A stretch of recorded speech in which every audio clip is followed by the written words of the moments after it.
अस्सलाम वालेकुम जी। आज मैं एक और बहुत ही दिलचस्प किताब पे आपसे बात करूंगा जिसका नाम है सिटीज़ ऑफ सॉल्ट, या अरबी में जिसको कहते हैं मदनुल मिल,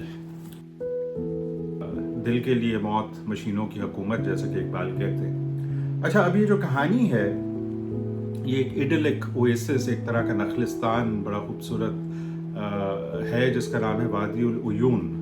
वहाँ के जो रहने वाले हैं, और उनमें से भी कुछ वो जो कि पहाड़ के ऊपर रहते हैं जिनकी ज़िंदगी और भी सादा है, ये इंतहाई आज़ादी पसंद, आज़ाद ख्याल लोग, इंतहाई मेहमान नवाज, बहुत ही सादा ज़िंदगी गुजारने वाले, ये वो लोग हैं जो इस तब्दीली को पहली दफ़ा महसूस करते हैं कि ये गैर मुल्की लोग अपनी अजीबोगरीब मशीनें, अपनी अजीबोगरीब हरकत, अपने अजीबोगरीब बर्ताव को लेके इनके खित्ते में आना शुरू हुए हैं। और इनमें से जो एक बहुत ही यादगार किरदार है वो है मितबल हत्थाल का किरदार, जो कि एक पैट्रियार्क है और एक ख़ानदान का सरबराह है, जो सबसे पहले बहुत खुलेआम ये कहना शुरू करता है कि ये लोग क्या चाहते हैं। उनको पता ही नहीं चलता ये क्या ढूंढ रहे हैं अपनी मशीनों से ज़मीन में। उन्हें कोई अंदाज़ा नहीं कि यहाँ तेल है, तेल की तलाश है, कोई उनको बता भी नहीं रहा। जो उनके ऊपर हुक्मरान बैठे हुए हैं उनकी बातचीत हुई है लोगों से, और वो आपस में ये मामला आगे लेके जा रहे हैं। और फिर इब्ने राशिद या इब्ने रशीद नुमा बहुत से लोग हैं यहाँ पे जो इस मामले का, मौका परस्त लोग हैं, मामले का पूरा फ़ायदा उठाते हैं, लोगों को कहते हैं कि इनका आना यहाँ अच्छा है, एक तरह से वो उनके एजेंट बन जाते हैं। आप जहाँ भी देखें नौआबादियाती ताकतें या दूसरी ताकतें आई हैं, हमेशा उनके लोकल एजेंट्स हुए थे, और इब्ने रशीद भी इसी तरह का एक किरदार है।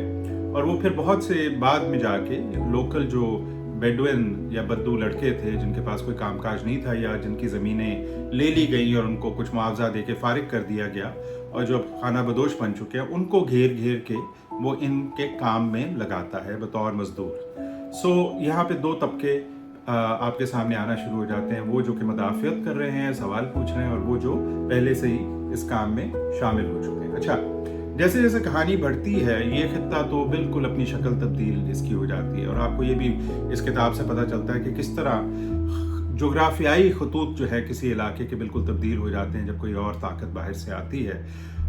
और फिर एक शहर है हरान, जो कि एक छोटी सी आबादी है समुंदर के किनारे, किस तरह से वो बढ़ता है, चूँकि अब जहाज़ वहाँ पे आने शुरू होंगे और वहीं से जो पाइपलाइन बिछनी है वो शुरू होगी, और जो रियासत हाय मुत्तहिदा अमेरिका के जो लोग हैं, कॉन्ट्रैक्टर हैं, दूसरे लोग हैं, वो वहाँ आके अपनी बस्ती बसाएंगे, और बेतहाशा यहाँ से जो अरब हैं उनको ले जाके काम पे लगाया जाएगा। सो फिर बहुत सी कहानी हरान, वहाँ पे रहने वाले लेबर तबका, उसके ख्यालात, उसकी उदासी, उसका घर को मिस करना, उसका इस्तेहसाल, उनका इलाका और जो बाहर से आने वालों के इलाके के अंदर एक बड़ा तज़ाद, रहने के लिहाज से भी और सरहद के लिहाज से भी उन दोनों का तकसीम होना, ये बड़ी थीम्स हैं इस नावल की। अच्छा, किरदार बड़े मजबूत हैं इसके अंदर, और बहुत से किरदार हैं। आहिस्ता आहिस्ता जैसे कहानी आगे जाती है तो हमें उनका पता चलता है।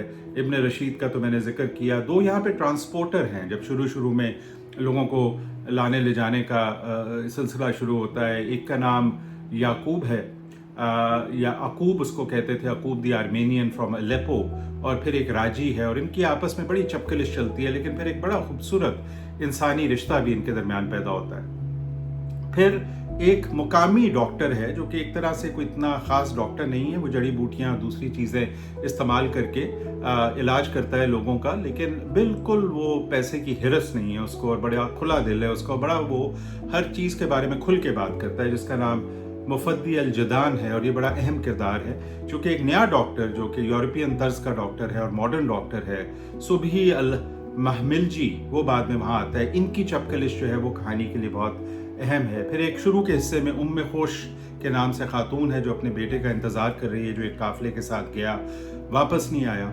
जो लोग इस नई नौआबादियाती ताकत के साथ या बाहर से आने वालों के साथ जो यहाँ पे अपना काम कर रहे हैं मिल जाते हैं, जैसे नईम शाइरा जो कि एक मुतरज्जिम है, दहाम जो कि एक फोरमैन आप समझ लीजिए, और फिर मुकामी पुलिस के अंदर बड़ी अहमियत हासिल करने वाला और यूनिफॉर्म और बहुत से मेडल पहन के कई लिहाज से लोगों पे जुल्म करने वाला जौहर है, जिसका ताल्लुक पहले लोगों से बहुत अच्छा था, लेकिन जैसे ही यहाँ के सारे ये अक़दार तब्दील हुए और उसको यूनिफॉर्म दिया गया तो उसका तर्ज अमल भी बिल्कुल तब्दील हो गया। फिर बहुत से यहाँ दिलचस्प कारोबारी लोग हैं, दब्बासी है, हसन रज़ाई है, ये वो लोग हैं जो कि यहाँ पे कारोबार करते हैं और इस मौके का फ़ायदा उठाते हैं, उनका कोई ख़ास लगाव यहाँ की सकाफ़त, यहाँ के अक़दार, यहाँ की शनाख्त से नहीं है, पर इस तरह के लोग पैदा हो जाते हैं फिर माशरे में। फिर मोहम्मद ईद द नीडल, कुछ यहाँ पे मजाक का पहलू भी है। ये नए वाले डॉक्टर का कंपाउंडर है और ये लोगों को सुइयाँ लगा के पैसे कमाने का माहिर है। खजना अल हसन जो कि एक बूढ़ी औरत है, इंतहाई बहादुर, वो भी औरतों की एक हीलर है। अब्दू मोहम्मद जो कि एक अजीब व गरीब सा किरदार है, वैसे तो वो नानबाई है लेकिन वो सारा वक्त लोगों को लच्छर किस्से सुनाता है और उसको एक गोरी खातून से मोहब्बत हो गई है। और तो और एक पाकिस्तानी डॉक्टर का भी यहाँ पे जिक्र आता है जिसका नाम बड़ा दिलचस्प है, डॉक्टर मोहम्मद जिन्ना, उसका नाम अब्दुर्रहमान मुनीफ ने रख दिया और उनका जिक्र भी बाद में यहाँ पे आता है। अच्छा, कुछ यहाँ पे जो वाक़यात हैं वो बड़े यादगार हैं और वो एक तरह से हमें बताते हैं कि जो कल्चर शॉक था। एक तो एक बहरी जहाज़ आता है जिस पे बहुत से सयाह हैं, मर्द भी और औरतें भी, जिन्होंने गुस्ले आफ्ताबी का लिबास पहना हुआ है, जो कि मुकामी अरबों के लिए एक बहुत बड़ा शौक था। तो उसको उन्होंने Solomon and 1000 queens of Sheba भी कहा उस कश्ती को, और शैतान की कश्ती या सेटन शिप भी कहा।